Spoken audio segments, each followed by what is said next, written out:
Olá, boas-vindas ao Psi em Áudio. Hoje a gente vai investigar a base de tudo, sabe? Aquela fiação mais fundamental do nosso comportamento. Pensa naquela reação que a gente não controla. O pulo de susto com o barulho, a boca que enche de água só de pensar num limão, o coração que dispara antes de uma apresentação. A gente sente que o corpo responde antes mesmo de a gente processar o que está acontecendo. A nossa missão hoje é seguir esse fio, partindo do reflexo mais simples, quase mecânico, e ver até onde ele nos leva. Vamos descobrir que essa programação básica é a chave para entender não só nossa sobrevivência, mas também aquela tempestade de sensações que a gente chama de emoção. Exatamente. E é uma jornada fascinante, porque parte de algo que parece, assim, trivial, como um piscar de olhos, para chegar no cerne de questões clínicas como a ansiedade, por exemplo. O material que a gente analisou hoje nos dá um mapa para entender essa arquitetura primária. Nós vamos desconstruir o que é um estímulo, o que é uma resposta. E o mais importante, as regras previsíveis que governam essas conexões. Entender essas regras é como aprender um alfabeto do comportamento, sabe? Sem ele, fica impossível ler as frases mais complexas que vêm depois. Ótimo. Então vamos começar pelo começo mesmo. O material que a gente recebeu tá cheio de exemplos clássicos, né? O médico bate no joelho com aquele martelinho e a perna levanta. Uma luz forte nos olhos e a pupila contrai. Um trovão e o coração acelera. À primeira vista, parecem coisas totalmente diferentes. Mas o que conecta tudo isso? Qual é o princípio fundamental em ação aqui? O princípio é uma relação de causa e efeito elegantemente simples. Uma alteração no ambiente provoca de forma direta e inevitável uma alteração no organismo. Essa dupla de eventos é o que, na análise do comportamento, a gente define como reflexo. E aqui tem um ponto crucial que o material destaca, que é o seguinte: a gente precisa abandonar a ideia de reflexo como uma habilidade, como quando a gente diz que um goleiro tem bons reflexos. Ah, sim. Isso é outra coisa. É outra coisa, aquilo é tempo de reação, é um comportamento aprendido, super complexo. Aqui a gente está falando de uma relação biológica, uma conexão direta. Certo, essa distinção é muito importante. Então não é uma qualidade da pessoa, mas uma relação entre dois eventos. Vamos aprofundar um pouco esses dois eventos. O material usa os termos estímulo e resposta. Como a gente pode definir isso de forma técnica, mais clara? Perfeito! O estímulo, que por convenção a gente representa com a letra S, é essa mudança no ambiente que eu mencionei. É o gatilho. Pode ser a luz, o som, o toque, uma mudança de temperatura, enfim. A resposta, que a gente representa pela letra R, é a mudança correspondente que ocorre no organismo. É a reação. Por exemplo, num dia frio, o estímulo, o S, é a queda de temperatura. A resposta, o R, do corpo pode ser o arrepio ou o tremor da musculatura. E o material usa uma terminologia bem específica para essa conexão, né? Não é que o estímulo causa a resposta, mas sim que ele... Elicia a resposta. Essa é a palavra técnica. Eliciar significa fazer sair, extrair. Ela captura essa natureza automática, quase forçada da reação. O estímulo extrai a resposta do organismo. E a gente representa essa relação como a seta, S-R. Isso descreve o que a gente chama de contingência, uma regra do tipo se, então. Se o estímulo S acontece, então a resposta R ocorre. Sobrevivência, pura e simples. Inato significa que a gente nasce com esse repertório. Não precisa de nenhum tipo de aprendizagem. Eles são o kit de sobrevivência básico que a evolução nos deu. O exemplo do recém-nascido é o mais poderoso que a gente tem. O toque do mamilo na bochecha do bebê, o S, elicia o movimento de virar a cabeça em direção ao toque, que é o R. O toque nos lábios, outro S, elicia a sucção, outro R. Imagina só o caos se um bebê precisasse aprender a mamar. A mortalidade seria altíssima. Faz todo sentido. Seria como precisar aprender a respirar. Então esse repertório é uma herança da nossa espécie, moldada por milhões de anos de seleção natural, para nos dar uma chance de sobreviver aos primeiros momentos de vida e a perigos imediatos, como, sei lá, afastar a mão do fogo. Exatamente. O termo técnico para isso é herança filogenética. É a história da espécie que está gravada na nossa biologia. E essa programação não é aleatória, ela segue padrões. Ou como a ciência gosta de chamar, leis. E é aqui que a coisa começa a ficar realmente interessante e previsível. Ah, essa é a parte que me fascina. A ideia de que algo tão biológico pode ser descrito por leis, como na física, sabe? Isso tira o comportamento do campo do mistério e traz para o campo da ciência natural. A primeira lei que o material explora é a lei da intensidade e magnitude. O nome parece autoexplicativo, mas vamos desdobrar isso. Ela descreve uma relação que é diretamente proporcional. Ou seja, quanto mais intenso o estímulo, mais intensa, ou seja, maior a magnitude da resposta. Por exemplo, uma gotinha de suco de limão na língua elicia uma salivação bem leve. Agora, uma esguichada de limão na boca elicia uma salivação muito mais abundante. A intensidade do S, que é a quantidade de limão, afeta diretamente a magnitude do R, a quantidade de saliva. E a gente pode ver isso nas respostas emocionais também, né? Se eu tô andando na rua e ouço um pneu estourar longe, um estímulo de baixa intensidade, eu posso ter um sobressalto leve. Agora, se um carro bate bem do meu lado, um estímulo de altíssima intensidade, a resposta de susto é corporalmente muito maior. O coração dispara, eu pulo para trás, talvez até grite. A magnitude da resposta de medo é proporcional à intensidade do estímulo assustador. Perfeita conexão. É exatamente isso. A lógica se aplica da mesma forma. E isso nos leva à segunda lei, que é, de certa forma, uma consequência dessa primeira. A lei do limiar. Se uma intensidade maior do estímulo gera uma resposta maior, o que acontece se a intensidade for muito, muito baixa? Intuitivamente, eu diria que em algum ponto o estímulo é tão fraco que simplesmente não há resposta, como um som tão baixo que a gente nem ouve e, portanto, não reage a ele. Exato. Esse é o limiar.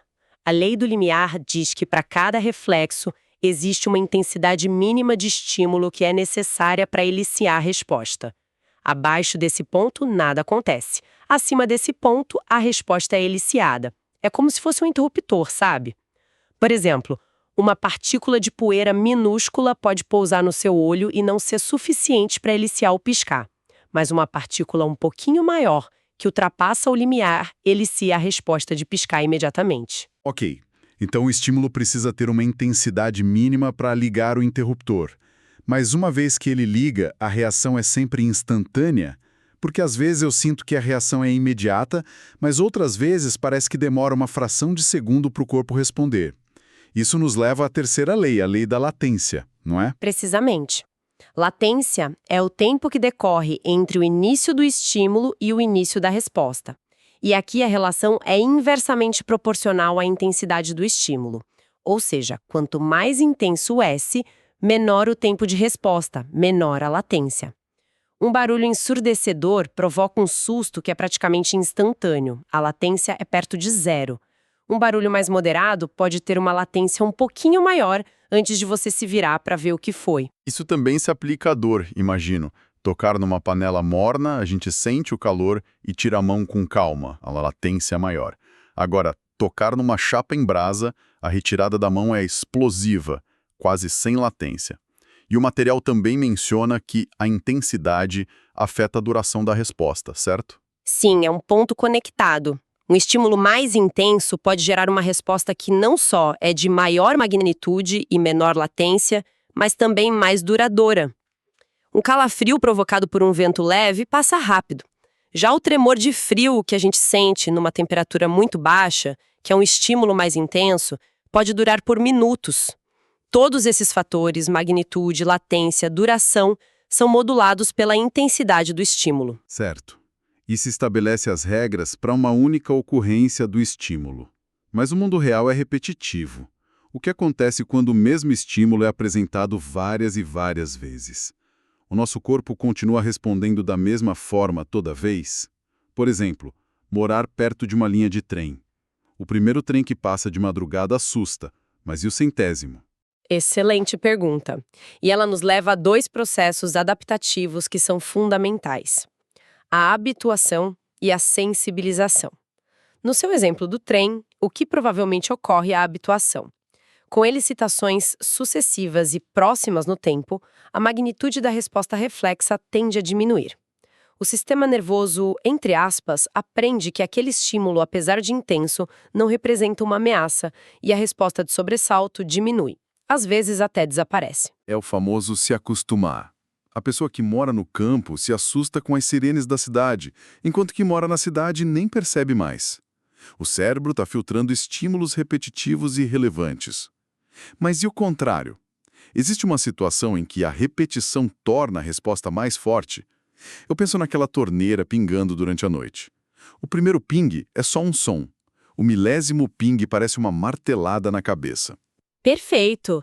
Esse é o outro lado da moeda. A sensibilização, que a gente também chama de potenciação. Em certas condições, especialmente com estímulos aversivos ou imprevisíveis, a repetição pode aumentar a magnitude da resposta. Cada ping da torneira te deixa mais irritado e alerta do que o anterior. Outro exemplo, se você está assistindo a um filme de terror, o primeiro susto pode ser moderado, mas ele te deixa num estado de tensão e os sustos seguintes, mesmo que de menor intensidade, podem provocar reações muito mais fortes. Você ficou sensibilizada. Entendi. E é crucial notar, como o material aponta, que tanto a habituação quanto a sensibilização são efeitos temporários, certo? Se a pessoa que se habituou ao barulho do trem passar um mês de férias no campo, ao voltar é provável que o primeiro trem a assuste de novo. Exatamente. A resposta original retorna. Após um período sem a apresentação do estímulo, a resposta tende a voltar à sua linha de base. Não é uma mudança permanente, mas sim uma adaptação flexível do organismo ao ambiente imediato. Nós estamos na metade da nossa análise e já cobrimos os pilares do reflexo inato. Para quem está acompanhando, se essa conversa está ajudando a organizar esses conceitos, considere curtir o nosso conteúdo.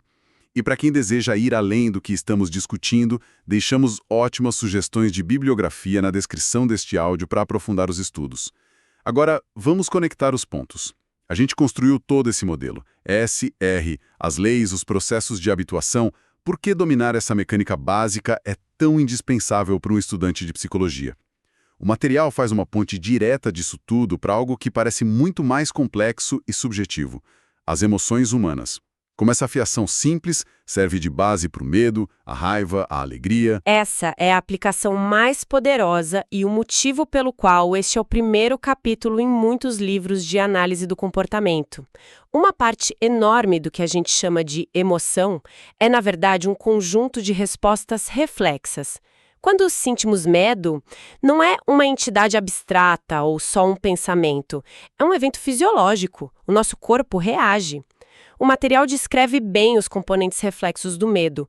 O estímulo ameaçador, o S, elicia um pacote de respostas, o R, como aumento da frequência cardíaca, a contração dos vasos sanguíneos periféricos, que é o que nos deixa com a pele pálida, o branco de medo, a liberação de adrenalina, a sudorese nas palmas das mãos. Então, a sensação de medo é em grande parte a nossa percepção consciente de todas essas respostas corporais acontecendo ao mesmo tempo. Em grande parte, sim. A emoção não está separada do corpo. Ela é uma resposta corporal. E o mesmo vale para outras emoções. A raiva também tem seu pacote de respostas reflexas. Aumento do fluxo sanguíneo para o rosto, ou fica vermelho de raiva, a tensão muscular. A repulsa, o nojo, está ligada a reflexos como a náusea ou vômito, que são protetivos. A evolução nos preparou com esses pacotes de respostas para lidar com situações recorrentes e importantes para a sobrevivência. Ameaças, contaminação, perda. Isso lança uma luz incrível sobre por que é tão difícil simplesmente controlar uma emoção com a força do pensamento. Se eu digo para alguém em pânico, apenas se acalme, eu estou ignorando o fato de que a situação, o estímulo, está aliciando diretamente uma cascata de reações fisiológicas. Não é uma escolha. Exatamente. É tão involuntário quanto a perna que chuta no consultório médico. Você não pode simplesmente decidir não ter taquicardia quando está diante de uma fobia. A situação elicia a resposta. E é por isso que muitas abordagens terapêuticas, como a dessensibilização sistemática, trabalham diretamente com essa relação SR, expondo a pessoa gradualmente ao estímulo eliciador, num ambiente seguro, para promover a habituação da resposta de ansiedade. O objetivo é quebrar ou enfraquecer essa conexão reflexa. Fantástico. Então, entender o reflexo inato nos dá um mapa para entender a base fisiológica da emoção e, por consequência, o ponto de partida para intervir em casos de sofrimento, como nos transtornos de ansiedade. Sem dúvida. Reconhecer o componente reflexo nos ajuda a desmistificar a emoção. Tira um pouco daquela culpa que as pessoas sentem por não conseguirem controlar suas reações. Elas não estão falhando. A biologia delas está funcionando exatamente como foi programada para funcionar. A terapia ajuda a criar novas aprendizagens, que podem modular ou competir com essas respostas inatas. Para resumir nossa conversa de hoje, então, o reflexo inato vai muito além de um simples espasmo. É a unidade básica do comportamento. Uma relação fundamental entre um estímulo do ambiente e uma resposta do organismo, o famoso SR. Essa relação não é aleatória, ela é governada por leis previsíveis de intensidade, limiar e latência. E, crucialmente, esse mecanismo, que a gente herdou da história evolutiva da nossa espécie para garantir nossa sobrevivência, é também o alicerce sobre o qual se constroem as nossas respostas emocionais.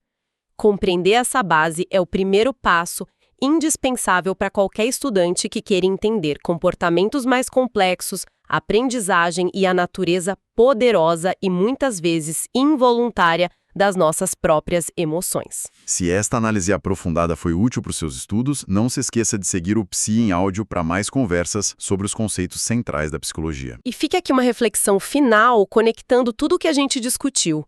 Vimos como esses reflexos e as respostas emocionais inatas foram selecionadas para nos ajudar a sobreviver num mundo ancestral cheio de predadores e perigos físicos imediatos. A questão que fica é, no nosso mundo moderno cheio de pressões sociais, prazos e ameaças simbólicas, até que ponto essa mesma fiação automática, que um dia foi vital, não se tornou a raiz de grande parte do nosso sofrimento psicológico?